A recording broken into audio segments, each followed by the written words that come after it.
Welcome, welcome, friends. It is Tuesday, August the 5th. This is Hurricane Hub Live, streaming on 13 News Now Plus. We also want to give a special shout out to our YouTube subscribers that may be watching this on YouTube. If you're not on YouTube and you're streaming on 13 News Now Plus, thanks for joining us. I'm Chief Meteorologist Tim Pandajis, and tonight on HHL, we've got a more active basin out there in the Atlantic. We still have one named storm, and that is Dexter. It's spinning in the North Atlantic. It will not be bothersome to any landmass. It's a fish storm, as we call it, and it will slowly become post-tropical as it heads into the North Atlantic and loses its tropical characteristics. However, right behind it, Erin or Fernand, we've got two areas of interest that both have seen an increase in their likelihood of developing into our next named storms, either Erin or Fernand, out in the Atlantic basin. And for one of those, a reconnaissance mission. The hurricane hunters are being called up to investigate one of these areas of interest off the southeast coast of the U.S. tomorrow afternoon. So that'll plug in new data to the models, and we should get a better image on what might occur off the southeast coastline in the coming days.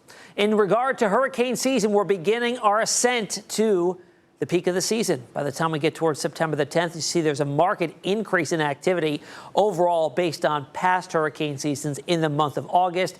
We knew this would happen. Usually June and July are rather quiet, like we saw this year. And already we're kicking off August with one named storm in the basin and the possibility of a few more before the next 7 days is out. Let's start off with the only named storm in the basin at the moment is Tropical Storm Dexter, barely hanging on to a tropical storm status. 39 miles per hour or greater is considered a tropical storm, and we pretty much barely have that. There's Bermuda. There's the east coast of the U.S. This is moving farther to the north and east and away from any land masses. We had looked at this yesterday, visible satellite imagery, to show just how sheared this storm system is, and it continues to be, impacted. That's the word I'm looking for. Wow. Impacted by southwest winds that are coming in aloft. That's kind of displacing all the convection off to the northeast side, exposing the low-level center there. You're seeing some blips in the graphic images there. We had some data drops on some of the satellite imagery earlier today. But Dexter is track going forward, maintaining a tropical storm status probably for the next 12 hours or so. And then it's going to become post-tropical as it heads into some colder ocean waters. And basically what that means, a post-tropical cyclone is just a former tropical cyclone that has just simply lost its tropical characteristics, like a warm core as well as organized structure. So it's going to likely see its wind field expand a little bit. Typically with post-tropical systems, you see the strongest of the winds farther away from the center. With a tropical system, usually you have to get closer in. This is transitioning just mainly to a typical low pressure system that'll just be situated in the North Atlantic as we go through the end of the week.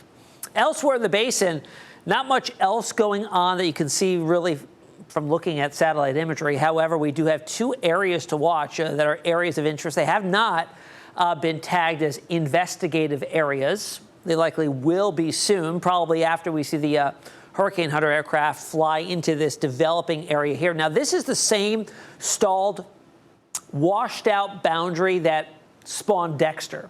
Okay, so it's still lingering over these areas.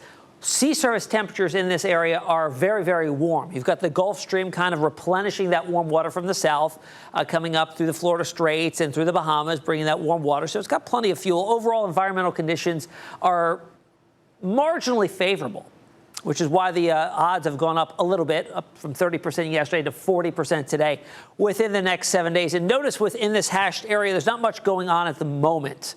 It's going to take some time to kind of organize and get itself together, but it may very well do so in the next 7 days or so. Well, we've seen many areas develop off the southeast coastline over past hurricane seasons, and even this hurricane season was Chantal about a month ago.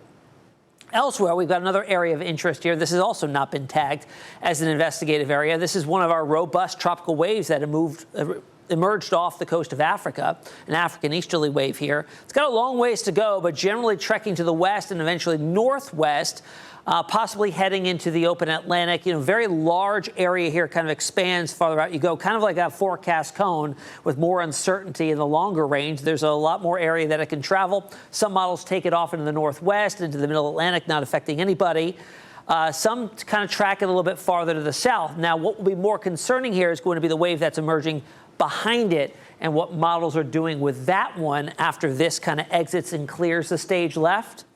We'll see that possibly be a low runner or a low rider, meaning a low latitude system that's going to track farther to the west and possibly make it into the Caribbean in the long range. So a lot of time to watch it. It hasn't even come off the coast yet. All right, here's a look at the Hurricane Hunter mission statement for tomorrow. They're going to be investigating this zone. They're coming out of Keesler Air Force Base in Biloxi, Mississippi, 53rd Weather Reconnaissance Squadron there from the Hurricane U.S. Air Force Reserve there, flying a 130J. They take off tomorrow at 11 a.m., and they'll be conducting their mission for about 4 hours in the afternoon. We likely won't see the data get input into the models until later on tomorrow evening, but it should give us a little bit more of an insight into what may happen with that system that may develop there off the southeast coast. Let's look at it on the models here. I switched things up, showing you the European model now. This is kind of what it's depicting there, some spin starting to get itself together, and as we go farther out in time, we start to see that spin organize a little bit more, but the European model does something a little bit interesting here. Yesterday, the Euro and the GFS were bringing whatever does develop up over the Carolina coast. Now it looks to be kind of doing a little loop similar to what Dexter did and taking it well offshore of the eastern seaboard, good news, and then looping on out to sea there in a very similar track scenario to what Dexter did. And you can see here by next Monday, this little blip here, this is also the European model, takes that wave off the coast of Africa and takes it over even to the east of Bermuda on this run. We'll see how that plays out. Longer range outlook was released today from the Climate Prediction Center, and it's the most robust outlook I think we've seen so far, highlighting the main development region for some development with this first wave, and then look right behind it. There's another area near the Cabo Verde Islands for that secondary wave emerging off the coast that right now low chances of that developing, but of course it's like 10 days out, so things could certainly change. The time frame we're looking at there, August 13th through the 19th. Let's see how the models handle this. We'll look at both the GFS and the European here. Let's start off with the GFS as the first wave here, kind of organizing it and tracking it to the north of the Lesser Antilles, and then taking it this time around even to the northeast of the Bahamas. That's a change from yesterday. Remember, yesterday it was sitting over the Bahamas. Now it's a little bit corrected to the north. And then does it loop out to sea? Does it threaten the southeast coast? Way too early to tell. This is August the 14th, 9 days out from now. We could not even have anything on the maps at that point in time. But that's what the GFS model sees right now. The European model doesn't really do a whole lot with this first wave. You can kind of see it developing and drifting it off to the north.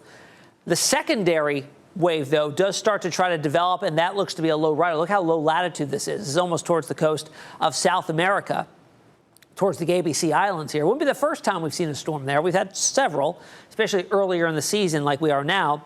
But that could possibly track into the Caribbean here as we get, again, 9 days out from now.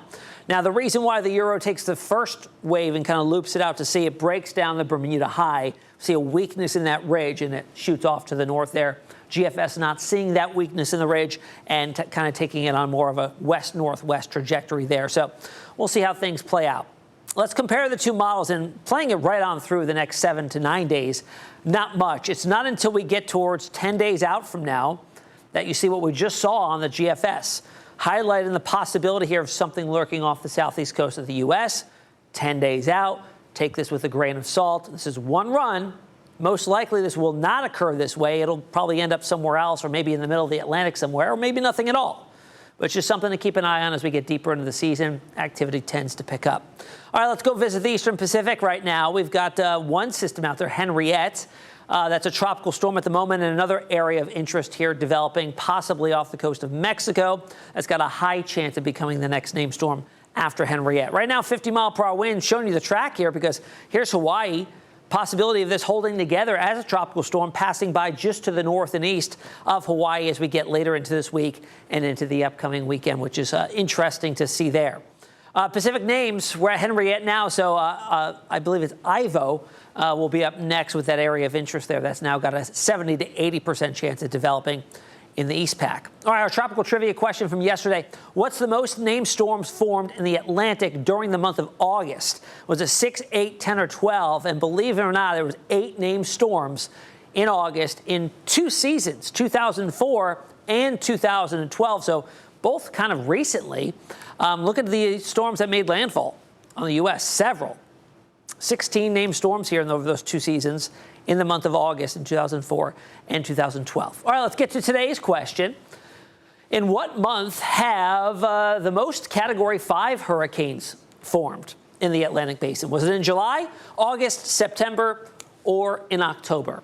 I'll have the answer for you tomorrow night on HHL. In the meantime, scan the QR code that download the 13 News Now Hurricane Guide. There's information on supplies you should have on hand, emergency numbers you might need, and a whole lot more. And just a quick reminder, we are here Monday through Friday, 8 p.m. on 13 News Now Plus for Hurricane Hub Live, and also we're on YouTube streaming as well. We'll see you back here again tomorrow.